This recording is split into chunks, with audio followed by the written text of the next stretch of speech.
হয়তো অনেকের জানা নাই, কিন্তু একটু শেয়ার করার প্রয়োজন আমি মনে করছি। আমাদের মালয়েশিয়াতে যেহেতু ইনশাল্লাহ হোপফুলি আজকে চাঁদ দেখা গেলে আগামীকাল ঈদ, তো আগামীকাল কিন্তু আবার জুমাবার, তাই না? সকালে একটা গ্যাদারিং, দুপুরে একটা গ্যাদারিং।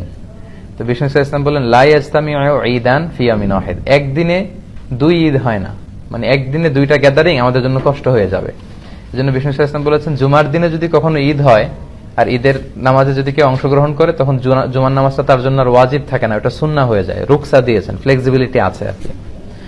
লেটস সে আগামীকাল সকাল 7টায়, এই 7টার সময় সকালে 8-10 হাজার মানুষ এখানে অ্যাসেম্বলি করবে, এটা কি অন্য কোনো দিন সম্ভব ছিল? ঈদের কারণে সব স্কেডিউল আকপিস করে সবাই এখানে জড়ো হবে। আবার ঠিক দুপুর 12টায় এই 10-15 হাজার লোক আবার একত্রিত হওয়াটা কিন্তু আসলেই অনেকের শিডিউলের সাথে কষ্টকর।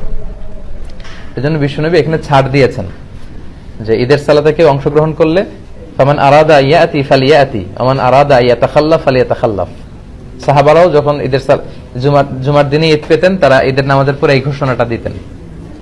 তবে জুমার সালাত যেহেতু অনেক গুরুত্বপূর্ণ একটা সালাত, ইবাদত, অনেক ভার্চু আছে এর মধ্যে, তো আমরা ইনশাআল্লাহ শরীক হব। তবে আপনাদের যদি কারো কোনো খুব জরুরি কাজ পড়ে যায়, এই ফ্লেক্সিবিলিটি চাইলে কেউ গ্রহণ করতে পারবে।